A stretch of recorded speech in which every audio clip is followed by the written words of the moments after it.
Hello दोस्तों, यदि आप भी 19 नवंबर को केमिस्ट्री का सेंटअप परीक्षा देने वाले हैं तो अभी की इस क्लास में क्लास 12th के लिए केमिस्ट्री के हम लोग क्वेश्चन पेपर देखेंगे 19 नवंबर सेंटअप परीक्षा के लिए।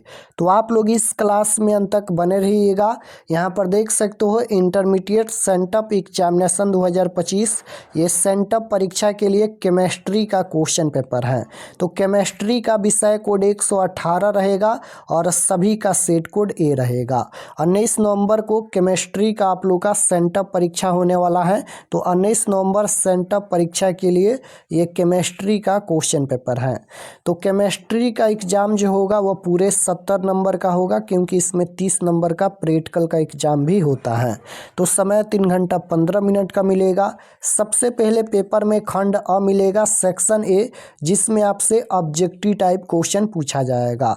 1 से लेकर 70 तक ऑब्जेक्टिव क्वेश्चन पूछा जाएगा। इनमें से किन्हीं 35 प्रश्नों के उत्तर देना है परीक्षा में, यानी 70 क्वेश्चन में से 35 क्वेश्चन का ही आंसर देना है। तो पहला नंबर क्वेश्चन यहाँ पर पूछा गया है कि क्रोमियम की अधिकतम ऑक्सीकरण अवस्था है। तो क्रोमियम की अधिकतम ऑक्सीकरण अवस्था क्या होती है? तो राइट आंसर हो जाएगा +6 होती है। Option number D right answer हो जाएगा +6। क्वेश्चन नंबर 2 पूछा गया है यहाँ पर कि Cu2+Z बराबर 29 आयन में अयुग्मित इलेक्ट्रॉन की संख्या है। यहाँ पर आयन में अयुग्मित इलेक्ट्रॉनों की संख्या पूछा गया है। तो राइट आंसर हो जाएगा 0, option number A right answer. Question number 3 यहाँ पर पूछा गया है कि समप्रासरणी बिलियन डॉट के बराबर होते हैं। किसके बराबर होते हैं? तो ये मोलर सांद्रण के बराबर होते हैं। Right answer option number D हो जाएगा। क्वेश्चन नंबर 4 पूछा गया है कि HCl एंड H2O के एजियोट्रॉपिक मिश्रण में रहता है। तो मिश्रण में रहता है 20.2% HCl रहता है। Right answer option number D हो जाएगा। क्वेश्चन नंबर 5 पूछा गया है कि 96,500 कूलम्ब का विद्युत आवेश CuSO4 के विलयन से मुक्त करता है। तो 96,500 कूलम्ब का विद्युत आवेश CuSO4 के विलयन से मुक्त करता है। क्या मुक्त करता है? तो 31.76 ग्राम तांबा मुक्त करता है। Right answer option number B होगा। क्वेश्चन नंबर 6 पूछा गया है यहाँ पर चालक सेल का सेल स्थिरांक होता है। तो राइट आंसर हो जाएगा ऑप्शन नंबर ए हो जाएगा। इसका करेक्ट आंसर होगा यहाँ पर L/A। क्वेश्चन नंबर 7 पूछा गया है कि सेल Zn SO4 CuSO4, इसमें Cu यानी कॉपर का विद्युत वाहक बल 1.1 वोल्ट है। इसका कैथोड क्या होगा? तो राइट आंसर 7 नंबर का हो जाएगा CuSO4। Option number D right answer होगा। क्वेश्चन नंबर 8 पूछा गया है यहाँ पर कि आयनीकरण का सिद्धांत किसने दिया? आयनीकरण का सिद्धांत किसने दिया? तो आयनीकरण का सिद्धांत दिया आर्हेनियस ने। Option number B right answer होगा। क्वेश्चन नंबर 9 पूछा गया है कि किसी पदार्थ की अभिक्रिया की दर निर्भर करती है। तो किसी पदार्थ की अभिक्रिया की दर किस पर निर्भर करती हैं? तो समतुल्य द्रव्यमान पर निर्भर करती हैं। Right answer option number B होगा। किसी पदार्थ की अभिक्रिया की दर निर्भर करती हैं समतुल्य द्रव्यमान पर। क्वेश्चन नंबर 10 पूछा गया है यहाँ पर कि जब एथिल ब्रोमाइड की अभिक्रिया शुष्क सिल्वर ऑक्साइड से कराई जाती है तो क्या बनता है? क्या बनता है? तो ये हो जाएगा डाइएथिल ईथर बनता है। Option number A right answer होगा। 11 नंबर क्वेश्चन पूछा गया है यहाँ पर कि ल्यूकास अभिकर्मक है। ल्यूकास अभिकर्मक है तो अनाद ZnCl2 एंड सांद्र HCl। Option number B right answer. Question number 12 पूछा गया है कि ब्यूटेन 2 ऑल है एक। तो ब्यूटेन 2 ऑल है एक। तो राइट आंसर क्वेश्चन नंबर 12 का हो जाएगा secondary alcohol. Option number B right answer होगा, सेकेंडरी अल्कोहल है। क्वेश्चन नंबर 13 पूछा गया है निम्नलिखित में कौन टर्शियरी अल्कोहल है? निम्नलिखित में कौन टर्शियरी अल्कोहल है? तो राइट आंसर बी हो जाएगा। क्वेश्चन नंबर 14 पूछा गया है यहाँ पर कि इसका आईयूपीएसी नाम क्या है। यहाँ पर इसका आईयूपीएसी नाम पूछा गया है, तो इसका आईयूपीएसी नाम होता है isobutyl alcohol. Option number B right answer हो जाएगा, आइसोब्यूटिल अल्कोहल। क्वेश्चन नंबर 15 पूछा गया है, निम्नलिखित में किसकी अभिक्रिया एल्किल हैलाइड से कराने पर ईथर बनता है। तो निम्नलिखित में किसकी अभिक्रिया एल्किल हैलाइड से कराने पर ईथर बनता है। तो शुष्क Ag2O।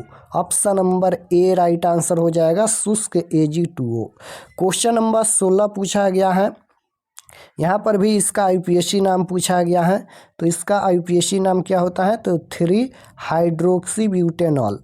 Option number B right answer हो जाएगा।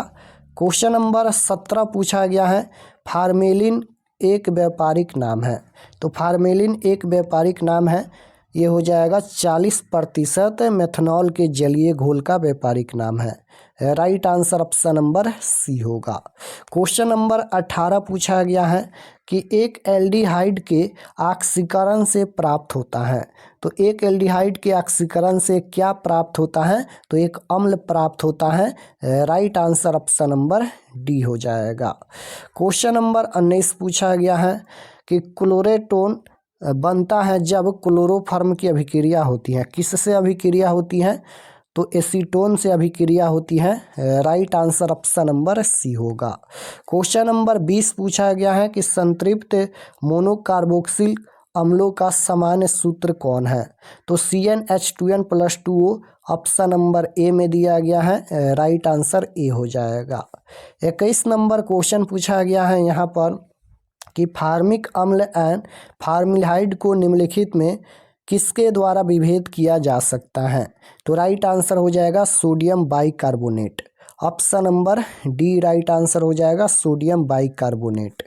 क्वेश्चन नंबर 22 पूछा गया है, निम्नलिखित में कौन प्रथम कोटि की अभिक्रिया नहीं है।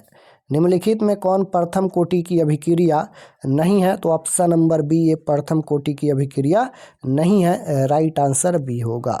क्वेश्चन नंबर 23 पूछा गया है, किसी द्वितीय कोटि की अभिक्रिया के वेग स्थिरांक की इकाई है। किसी द्वितीय कोटि की अभिक्रिया के वेग स्थिरांक की इकाई कौन है, तो राइट आंसर हो जाएगा mole inverse litre second inverse. Right answer option number C हो जाएगा। क्वेश्चन नंबर 24 है कि निम्नलिखित में कौन लायोफिलिक कोलाइड है। निम्नलिखित में कौन लायोफिलिक कोलाइड है, तो राइट आंसर हो जाएगा gum. Option number B right answer होगा। 28 नंबर क्वेश्चन है, हेबर विधि द्वारा अमोनिया के उत्पादन में निम्नलिखित में किस उत्प्रेरक का उपयोग होता है। तो हेबर विधि द्वारा अमोनिया के उत्पादन में निम्नलिखित में किस उत्प्रेरक का उपयोग होता है, तो राइट आंसर हो जाएगा Fe+MO। Option number B right answer होगा। 29 नंबर क्वेश्चन है, एसिटिक अम्ल निम्नलिखित में किसके साथ एसिटाइड क्लोराइड नहीं बनाता है, तो राइट आंसर हो जाएगा Cl2। Option number D right answer. 30 number question पूछा गया है कि एसिटिमाइड होता है। तो एसिटिमाइड होता है, राइट आंसर हो जाएगा उभयधर्मी होता है। Option number C right answer. 31 number question है, पूछा गया है कि यह क्या है, तो राइट आंसर हो जाएगा ये प्राइमरी एमीन है। Right answer option number A हो जाएगा, ये प्राइमरी एमीन है। क्वेश्चन नंबर 32 पूछा गया है, मेथिल एमीन को क्लोरोफॉर्म और अल्कोहलीय KOH के साथ गर्म करने पर क्या बनता है, तो क्या बनता है CH3CN। Right answer option number B होगा। क्वेश्चन नंबर 33 पूछा गया है कि निम्नलिखित में सबसे सर्वाधिक क्षारीय कौन है। तो सबसे अधिक क्षारीय पूछा गया है, तो सबसे अधिक क्षारीय ऑप्शन नंबर डी हो जाएगा राइट आंसर। क्वेश्चन नंबर 34 पूछा गया है, प्रोटीन की हेलिकल संरचना निम्नलिखित में किसके द्वारा अस्थायी होती हैं। तो प्रोटीन की हेलिकल संरचना निम्नलिखित में किसके द्वारा अस्थायी होती हैं, तो यह हो जाएगा हाइड्रोजन बंध। Option number D right answer हो जाएगा हाइड्रोजन बंध। क्वेश्चन नंबर 35 है, निम्नलिखित में कौन कीटोहेक्सोज है। तो निम्नलिखित में कौन कीटोहेक्सोज है, तो फ्रक्टोज हो जाएगा। Right answer option number B होगा। क्वेश्चन नंबर 36 है, निम्नलिखित में कौन आर्थोफास्फोरिक अम्ल का अणु सूत्र है? तो निम्नलिखित में कौन आर्थोफास्फोरिक का अणु सूत्र है? तो राइट आंसर क्या हो जाएगा? ऑप्शन नंबर बी हो जाएगा, H3PO4 आर्थोफास्फोरिक अम्ल का अणु सूत्र है। राइट आंसर बी होगा, H3PO4। क्वेश्चन नंबर 37 है कि XeF4 की संरचना होती है? तो राइट आंसर 37 नंबर का हो जाएगा वर्गतलीय, option number B right answer. 38 number question है, निम्नलिखित में कौन हैलोजन धनात्मक ऑक्सीकरण अवस्था प्रदर्शित नहीं करता है? तो राइट आंसर हो जाएगा F। क्वेश्चन नंबर 39 है, निम्नलिखित में किसका बंध कोण सबसे छोटा है? तो किसका बंध कोण सबसे छोटा है? तो H2T, right answer option number D हो जाएगा। 40 नंबर क्वेश्चन है, निम्नलिखित में किसमें अयुग्मित इलेक्ट्रॉनों की संख्या अधिकतम है? तो राइट आंसर 40 का डी हो जाएगा, Fe3+, option number D right answer. तो आपके परीक्षा में 35 क्वेश्चन का ही आंसर देना है। 40 क्वेश्चन हम बता दिए, और चैनल पर नए होंगे तो चैनल को ज़रूर सब्सक्राइब कर लीजिएगा ताकि सभी सब्जेक्ट का क्वेश्चन पेपर मिल सके। तो आप लोग चैनल को ज़रूर सब्सक्राइब कर लीजिएगा। और चलिए आपको बताते हैं कि आप लोग ऑब्जेक्टिव सब्जेक्टिव कहाँ से डाउनलोड कर सकते हैं। तो objective subjective question answer download करने के लिए गूगल पर चले आना है और आपको सर्च करना है rkexpertstd.com। इसी नाम को आपको गूगल में सर्च करना है, rkexpertstd.com। तो जैसे ही गूगल पर सर्च करेंगे rkexpertstd.com तो आपके सामने इस प्रकार से फर्स्ट पेज आएगा, इस पर आपको क्लिक करना है। तो जैसे ही क्लिक करेंगे ये ओपन हो जाएगा। ओपन होने के बाद नीचे आना है क्लास 12th के सेक्शन में। तो यहाँ पर ये क्लास 12th का सेक्शन है और इसमें सभी सब्जेक्ट का क्वेश्चन पेपर दिया गया है। जो भी सब्जेक्ट का देखना है क्लिक करके आप लोग देख सकते हैं। तो जैसे यहाँ पर फिजिक्स का देखना है तो इस पर क्लिक कीजिए, केमिस्ट्री का देखना है तो इस पर क्लिक कीजिए, सभी सब्जेक्ट का है। क्लिक करने के बाद ये ओपन हो जाएगा। नीचे आएंगे सब्जेक्ट, ये केमिस्ट्री का पेज खुला है, एग्जाम डेट 20 तारीख को होने वाला है। नीचे आएंगे तो ये सभी परीक्षा से संबंधित जानकारी लिखा गया है, आप लोग इसे एक बार पढ़ लीजिएगा। और यहाँ पर ये class 12th chemistry objective answer की 2025 ये ऑब्जेक्टिव के लिए है। ऑब्जेक्टिव क्वेश्चन अपडेट हो जाएगा कुछ देर में, तो ऑब्जेक्टिव क्वेश्चन का आंसर यहाँ से देख सकते हैं। और नीचे आएंगे तो PDF डाउनलोड पर क्लिक करके आप लोग PDF डाउनलोड कर सकते हैं। अपडेट कर दिया गया है, इस पर क्लिक करेंगे ये PDF में डाउनलोड हो जाएगा। तो डाउनलोड करके आप लोग PDF डाउनलोड कर सकते हैं।